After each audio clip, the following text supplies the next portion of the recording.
Yo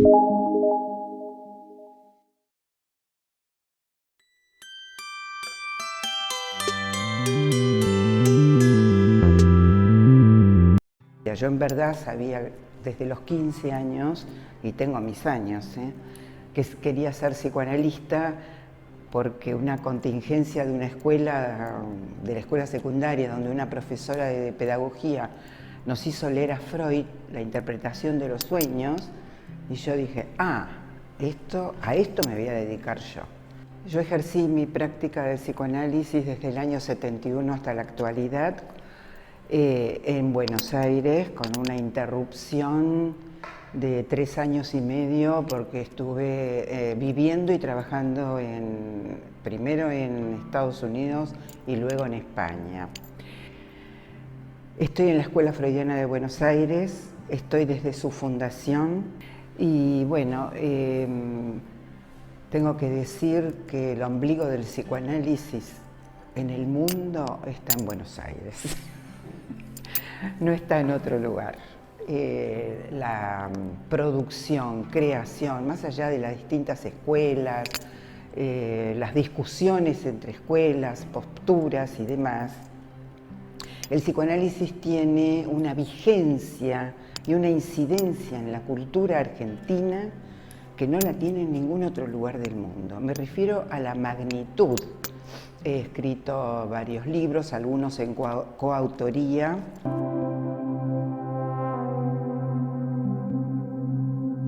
Bueno, a propósito del transexualismo en la infancia, me interesó el tema y comencé a investigarlo a partir de una invitación que el grupo Entredichos de Madrid, es un grupo psicoanalítico, en un ciclo de cine y psicoanálisis, participé en una mesa con otros profesionales de otras disciplinas.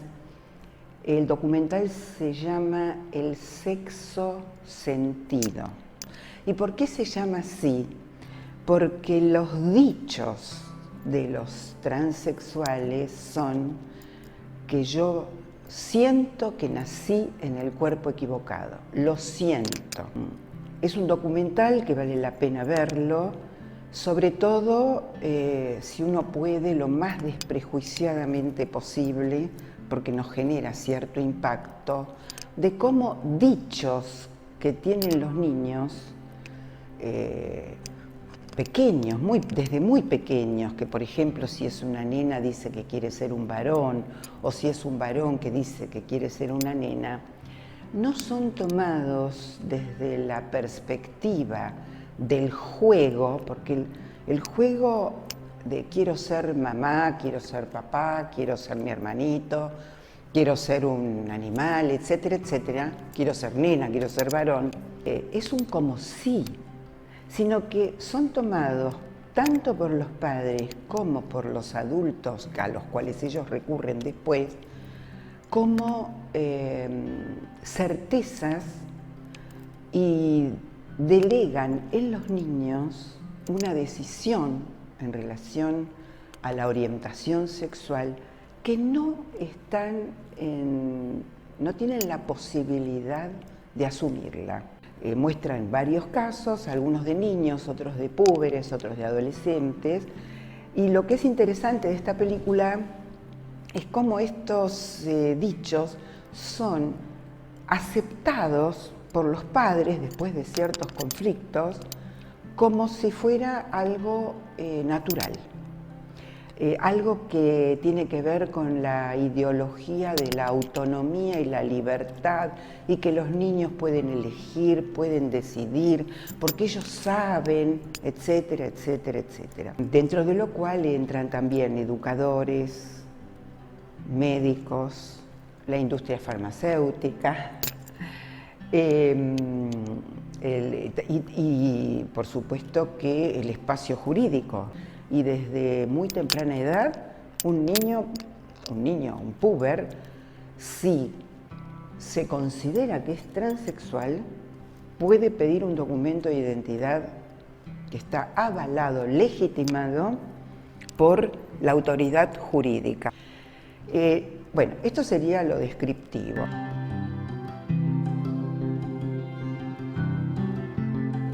La pregunta que me parece los psicoanalistas por lo menos nos hacemos, yo me la hago, me la hice, es si es, en principio, si es legítimo denominar a un niño trans. Porque es una nominación que le deja una marca que viene del otro. Nosotros vivimos en una cultura, en una sociedad, donde rige el imperativo categórico de que hay que aceptar todo, como si todo fuera posible. No hay reconocimiento de la falta, no hay reconocimiento de la castración. Castración en el sentido de que es lo que justamente posibilita el relanzamiento del deseo. Y hay una forclusión, diría yo, de lo que para nosotros es un postulado ineludible, que es el postulado del inconsciente, sujeto del inconsciente. Un sujeto es sujeto del inconsciente. Es Lacan quien va a hacer una reelaboración de lo que dijo Freud, afirmando que no hay inconsciente sin incidencia en el cuerpo. Por eso yo también, en un trabajo que presenté hace poco en unas jornadas de la escuela, se llama Enigmas del cuerpo. Frente a lo que el cuerpo tiene de enigmático, aparecen estas certezas que no dan lugar a la duda, no dan lugar al enigma, no dan lugar a la pregunta.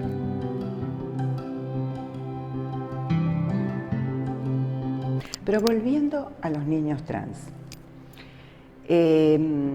son los padres quienes se sienten obligados, o a veces, porque tiene que ver con el fantasma de ellos, a confirmar y constatar lo que un niño dice. No lo toman en el contexto del juego, sino toman su decir como una certeza. Con lo cual, para mi gusto por lo menos, creo que delegan en ellos una responsabilidad que es paterna. Cuando un niño dice que quiere ser del otro sexo, es un dicho, pero no es un hecho. Es un hecho cuando está constatado y confirmado por aquellos que cumplen la función paterna, que además, como decía antes, nosotros tenemos que aceptar sin discutir en esta sociedad de este nuevo capitalismo que tenemos, donde todo es posible. De pronto hay una promoción, esa es mi lectura, una promoción del transexualismo aún desde la infancia.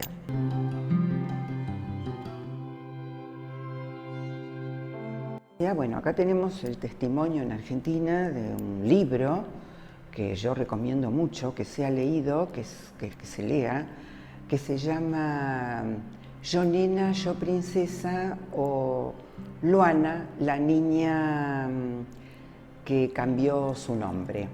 Y es el relato de una madre sobre lo que le pasa a su niño, que es mellizo de otro, ella tiene mellizos. Uno de ellos, Manuel, a los 20 meses ve la película La Bella y la Bestia y le dice al hermanito mellizo, vos sos la bestia y yo soy la bella. Y la madre, la lectura que hace de esta afirmación es que para ella hubo una revelación de la verdad. Yo hablo del texto del libro. Cuando de pequeño se está bañando, está con la madre y le hace preguntas a la madre que tienen que ver con las dudas que él tiene. Y dice, mamá, ¿vos tenés penecito? No, le dice la madre. Yo tengo vagina. Estoy más o menos recordando el diálogo.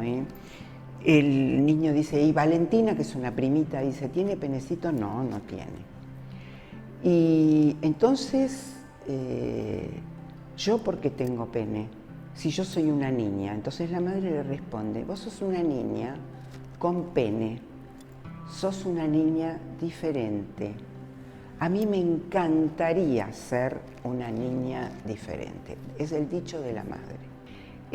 Cuando la madre le dice, a mí me encantaría ser una niña diferente, la respuesta de Manuel es, a mí me gustaría ser una niña normal.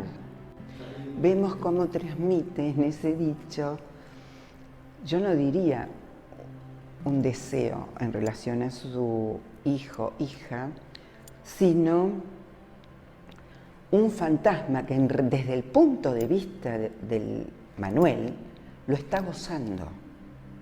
Este niño fue tratado, fue tratado primero por una psicóloga conductista que por supuesto lo que hacía era querer normativizarlo y obligar a los padres a que no lo dejen trasvestirse, porque él se vestía con vestidos de nena, de princesas, le gustaba el color rosa, sabía perfectamente cuáles eran los emblemas femeninos, que después fue a un consultor, a un especialista, una psicóloga especialista en niños transexuales.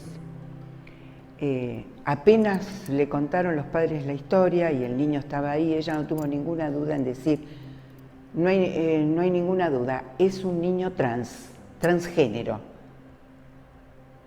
Listo, quedó ahí coagulado un diagnóstico del cual habría que ver cómo continúa la vida de este personaje, ¿no?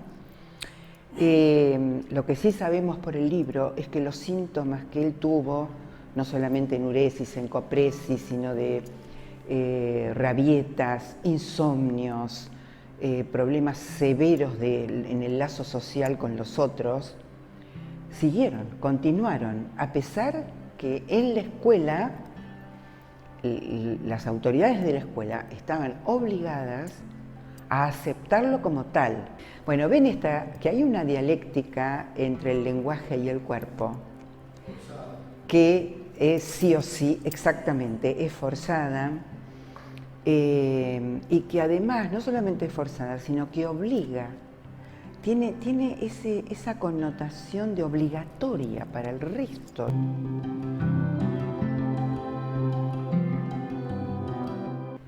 La pregunta que nos debemos hacer los psicoanalistas, ¿cuál es la incidencia que podemos tener en un ámbito donde, por lo menos en este país y no solo en este país, existen consultorios en los hospitales especializados en el cambio de reasignación de género? O sea, de transexualismo. Y hay para niños, para adolescentes, adultos y aún para viejos. Que no se tiene en cuenta es la labilidad de la sexualidad en el ser hablante, en los humanos. Y digo ser hablante porque el cuerpo está marcado por el lenguaje. Y esa marca del lenguaje hace, o tiene que ver, con lo que Freud nombró como pulsión, a diferencia del instinto. El instinto lo tienen los animales, es como si tuvieran un mapa instintivo donde en el campo de la sexualidad, no podemos hablar de la sexualidad, es del sexo ahí, está predeterminado, pero ahí es a los fines de la reproducción y nada más.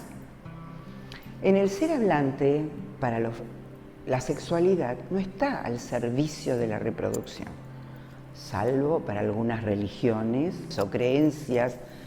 Se pueden tener pautas en relación a la sexualidad, pero no está al servicio de la reproducción. La reproducción es una consecuencia de eso. Entonces, esta labilidad de la sexualidad me permite a mí decir que, por lo tanto, el cuerpo y la elección del objeto sexual es lábil.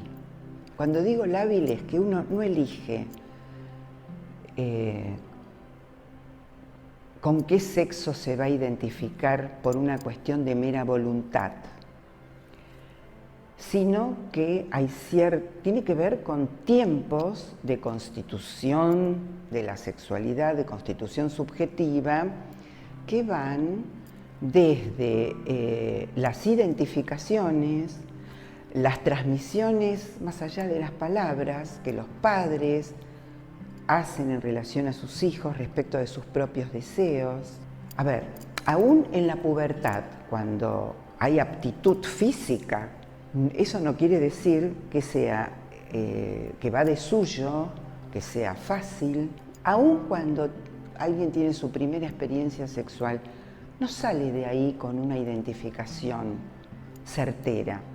Tal es así que sabemos que uno puede cambiar de orientación sexual a lo largo de toda su vida. Y esta labilidad tiene que ver con que la pulsión, a diferencia del instinto, no está predeterminada. Es singular, el objeto de la pulsión es singular de cada sujeto. No podemos hacer universal de la sexualidad. Con esto quiero decir, no hay una manera que es normativa de cómo se debe tener relaciones sexuales. Lo que hoy el discurso de género llama diversidad sexual, Freud lo nombró que la sexualidad era polimorfa. Polimorfa es eso, es diversa, hay diversidad. Y es cada uno. Por eso digo que no se puede universalizar el modo de relación con el otro, en el encuentro sexual, sino que es singular con cada uno, y no solamente que es singular de cada uno, sino que en la pareja, sea hetero, homo, la que ustedes quieran, en la pareja que uno está con otro, a cada uno lo que le despierta el deseo es algo diferente, no es exactamente lo mismo. Así que, ¿hasta qué punto esta afirmación de la labilidad de la sexualidad es un eje importante cuando estamos hablando de estos temas?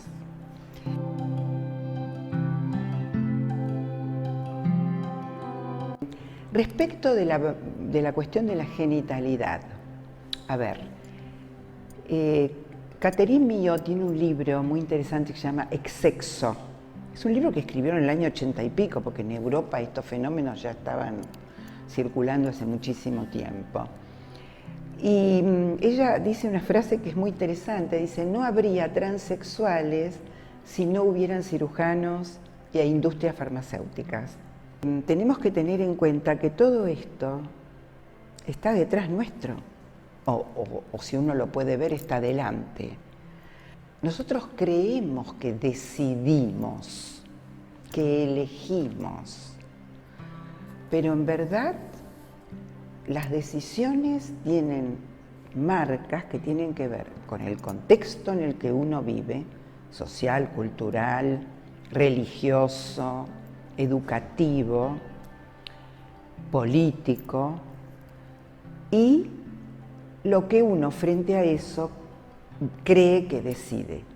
Yo creo que no podemos decir niño trans, porque tenemos que tener en cuenta que la Constitución, tenemos que tener en cuenta la temporalidad que hace a la constitución de un niño, de un adolescente, de un puber, de un adolescente, de un adulto. Son tiempos donde uno se va constituyendo en todos los ámbitos, no solamente en el ámbito sexual, es en el ámbito sexual, en el ámbito intelectual, en el ámbito del lazo social con el otro. Entonces, para mí, creo que niños trans es una nominación que inhabilita y coagula para siempre a alguien de quien todavía no podemos ni siquiera dar un diagnóstico. Porque todas las elecciones sexuales, se llamen LGTB, Q y ni, porque están también los asexuales, que ni, son independientes de las estructuras clínicas, que para el psicoanálisis pasan por la neurosis, la psicosis y la perversión. Son independientes de las estructuras clínicas.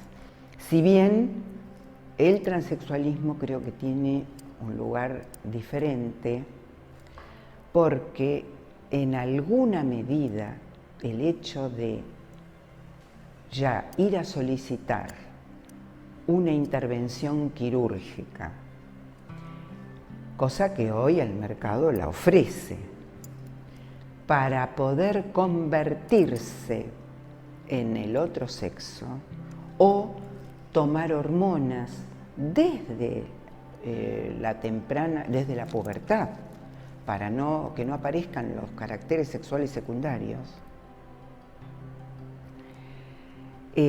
Yo creo que tiene un lugar muy particular. No voy a hacer universo de esto porque justamente si algo el psicoanálisis nos enseña es la lógica del no todo.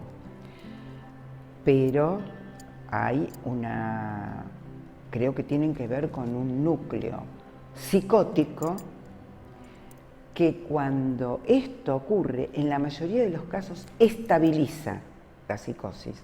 La estabiliza, le da un lugar y solo quedan bajo el nombre de trans, ni siquiera transexuales.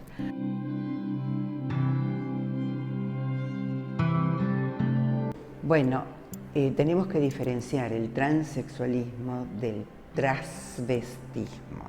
Fíjense en el término, una cosa es transvestirse, que es disfrazarse, y otra cosa es transsexualismo, que es una transformación, es como la constatación de que todo es posible. El transvestismo, ¿a qué juegan? Juegan a ser mujeres con pene. Y hay muchos hombres a quienes los travestis seducen, muchísimos, más de lo que nosotros creemos. Lo que dicen es que cuando el partener en cuestión es un varón que cree que es una mujer, o que duda, pero cree que es una mujer, y aparece en escena el miembro fálico, se angustian, mientras que ellos gozan. Es decir, el travesti goza con la angustia del partener, porque aparece algo donde no tiene que estar, o se supone que no tiene que estar. Paradójicamente, el transexual, así como el neurótico común, como cualquiera de nosotros, muchas veces tiene dudas acerca de si es mujer, si es varón, sobre todo en la pubertad se plantean estas cuestiones, ¿no? ¿Cómo va a ejercer un varón su virilidad, una mujer su feminidad? Otra vez, la labilidad, ¿no? El transexual no tiene ninguna duda de la diferencia sexual, porque quiere ser del otro sexo. Es el más creyente, casi religioso, de la diferencia sexual.